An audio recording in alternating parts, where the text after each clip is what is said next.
Swamp Thing is a rather unique character, and he's an interesting design choice by NRS. What Swamp Thing mainly wants to do is, he's a very slow character, he doesn't have the fastest walk speed on the ground, he's got a floaty jump, so he's one of the easier characters to anti-air.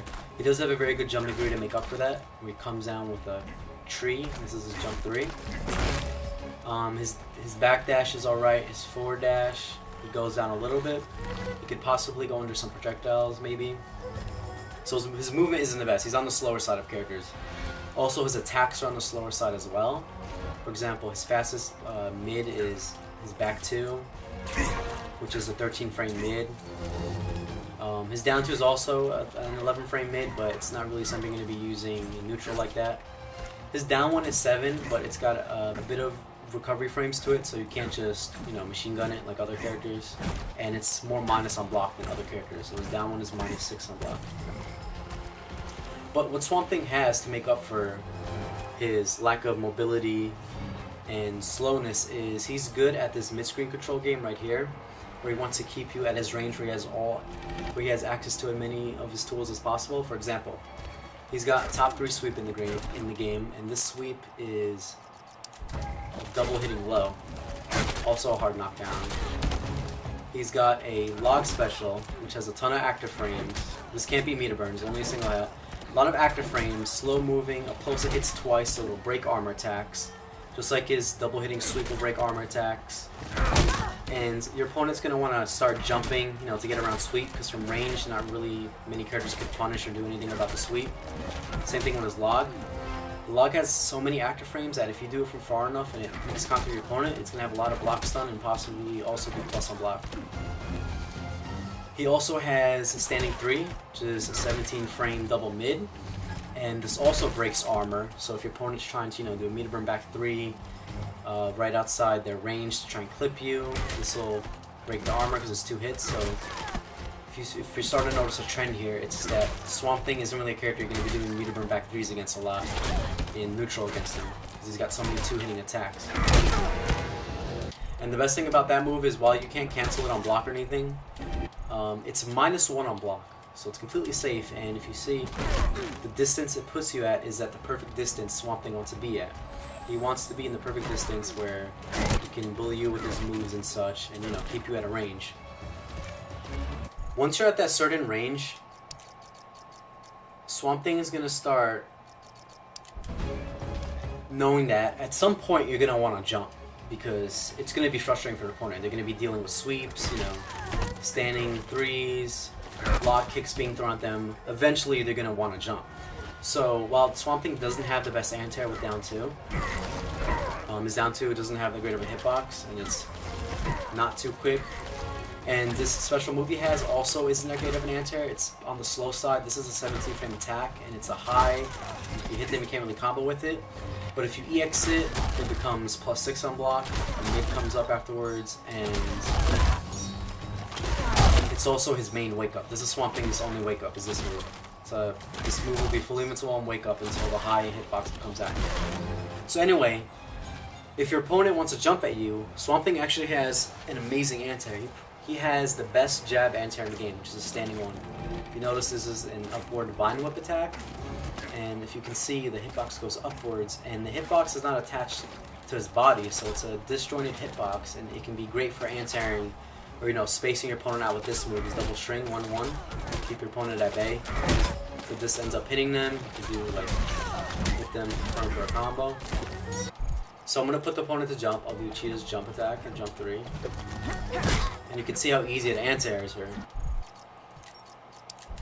And Swamp Thing actually gets very good damage off his anti-air. If he anti-airs you can do something like this. You can see off that he gets about 30% off an anti-air for 1 bar. So that's gonna sink into your opponent's head. Like, you can't just be jumping at Swamp Thing like that. He's really gonna close in on you like a wall, just slowly moving forward and bringing you with him towards the corner and keeping you in a very uncomfortable position.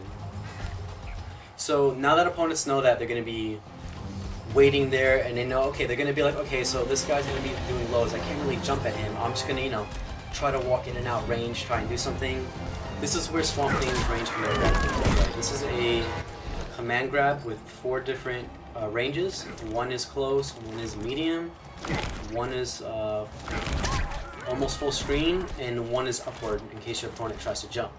So this command grab is not a mid. They can duck it. They can just stay on the ground to duck it. But if they try to move left or right because they know they don't want to jump because they think that you're waiting to anti-air them, if they try to move left or right, this is when you start using his command grab. If you think that they're gonna walk back, walk forward or whatever, you slip this in, you catch them with it, and if they get hit by this command grab, of course a hard knockdown, they can't tech roll. Same thing with his log, that's also a hard knockdown. His sweep's a hard knockdown. He's got a lot of hard knockdowns. If you catch him with this, you can also meter burn it to do a good chunk of damage if you notice on top. You can also choose where you want to throw them, and because Swamp Thing wants you in the corner, he'll always throw you towards the corner whenever he hits you with this. So if the corner's in front of you, you throw them in front of you towards the corner. If it's behind you, you grab them with this and you throw it behind them. Because your goal as Swamp Thing is to slowly close in on them and bring them to the wall. He has another command grab, which is this move. This is on the, it's not one of the faster command grabs, it's a little bit on the slow side. It's a 16 frame command grab, I believe, and it's a mid. Your opponent can unduck this one, so it's a true mid. It'll catch them, they'll have to jump to avoid this. And Swamp Thing has some interesting options off it. He can do his 3, which will do the most damage and give a hard knockdown. He can do 2, which will reverse position, throw them towards a corner, and lead them closer to you. So, you know, off this, he could do 2 if he wants to go for more pressure as you're waking up. Immediate command grab again. You try to move or jump, we're going with a string this time. But it'll always put you behind them. Another one he has is his 1. This will restand you, but this isn't really good mid-screen because it's only +1 on block. It doesn't give you the best range either because you're standing 1 wicks. So you're mainly going to be using this in the corner. When you have the opponent in the corner, is you're going to be restanding for that +1. You can check him with a down 1 afterwards and do, you know, like a tick, like down 1 to grab. And another amazing property he has off this command grab is he can EX it to heal health. So you can meter burn it and restore some health if you need some. And on top of that, he can double meter burn it. So if you really need some health and you have the meter to use, you can double EX it, restore your health, and get a good amount of damage off it to heal with. So you're playing this slow tank that's closing in, you end combos in it, you end the combo, you want to heal, you need health, you start healing. So if you want to play tanky with Swamp Thing and always save your meter to heal constantly and have a lot of health, you can play him like that. As far as tick throws go, he has 3 different tick throws. He can tick off his standing 1, he can tick off his down 2 uppercut, and he can also tick over his overhead string. Now getting into his strings, his overhead string is on the slow side. It's a 30 frame overhead. So you're not really going to be using this up close like that, you know, after down 1s and such. It's way too slow for that. How you are going to be using it is, again, in the corner. You have the opponent in the corner, and you're knocking them down and such. As you're getting up, you can start doing his overhead, you know, to get them to want to block high if they don't expect it. And you can start mixing that in with his double low, which is back 1-2. 2 hitting low string, easy to hit confirm for a combo. His overhead is also easy to hit confirm. You can hit it, you could for a bar. Get a good decent amount of damage into a hard knockdown. Another amazing string he has that complements his footsie game is 4-2. And this move is, I would say, the second farthest reaching mid in the game after Scarecrows. So it's a great ground normal. It goes into a double overhead, safe on block, last hits -5. You can start doing mix-ups like 4-2 into lock throw, initial low, or 4-2 overhead second lock throw, or finish a string with overhead to be safe. If you hit them with it, you could again reconfirm it, get a nice chunk of damage. And his other string is this, back 2, 13 frame mid, advances. If you hit confirm it, you could do back to 2, -1 on block, a little bit of pushback on block also. And if you see it hit, you could finish it with 3, so back to 2-3, and then get a bit of damage out of it. Off his back 2, he can also do another string, which is back 2, 3-2-3. This is a 4 hitting string, second hit's a low. Last hit's in the overhead, so before the last hit, you can, you know, do your little log mix up if you want. And this entire string jails on block. There's no gap between it. It's a safe string. Last hit's -6 on block. As far as specials go, he has a shoulder. This ducks under projectiles. He goes under a little bit. Safe on block. This is -3 on block. So off strings, you can do it to do some shit or be safe. You can make a lot of strings safe with this. You can do off a down one. You could, you know, throw it in wherever you really want to. It's a mid. The EX version will launch them. Do a short launch, a quick combo. Now getting into Swamp Thing's trait, his trait has a lot to it, because as you use it, when you activate it, it has a startup, and then wherever you walk, it'll create a grassland with a swamp. And by pressing it again, you'll cancel creating the grassland, and then your meter will slowly deplete, and until that meter depletes, this swamp will be on the field. So for example, if you want a small one, you could do that, but since you made it smaller, you'll have a lot more meter to work with at the bottom, so it'll stay out a lot longer. And if you happen to jump while this is out, it'll automatically end it, so you know you can't jump over your opponent and land and then keep creating it. It doesn't work like that. You can also do trait back forward 3, it'll create distance, it'll create the swamp for you, so you don't have to dash forward or anything. Go under projectile like that and create like a little swamp field. Also, if you backdash or forward dash, it'll disable it.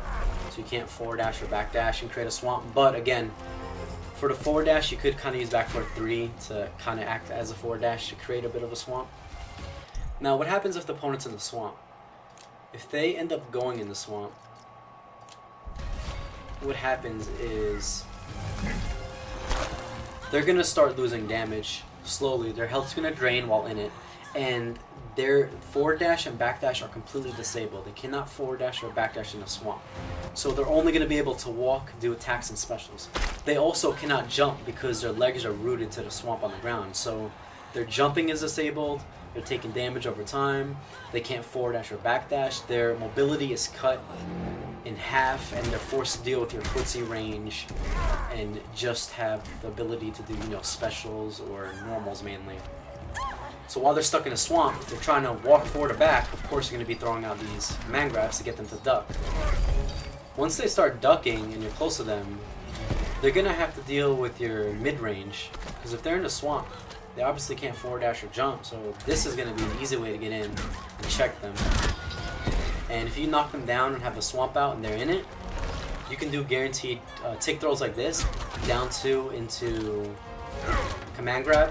If they're in the swamp, it'll tick, and that's not going to be avoidable for them because they cannot jump and they cannot backdash, so they're going to have to eat those command grabs, and that could be pretty cheap in the corner. Swamp Thing Super is a ground attack. Hits the ground, it's a low. It does a good amount of damage, and, you know, can be used to, you know, catch somebody throwing projectiles at you from a certain range, because it travels and catches them anywhere on the field. So Swamp Thing I'd say he's a pretty fun character. He's definitely a cool hybrid character that NRS has created. If you don't mind playing against some annoying zoners and playing a very slow character and having to be very patient and work to get your game going, then Swamp Thing is definitely a character you want to play. But if you want to play like a super fast, explosive, crazy character that just, you know, constantly is doing stuff, then Swamp Thing probably won't be your type of character.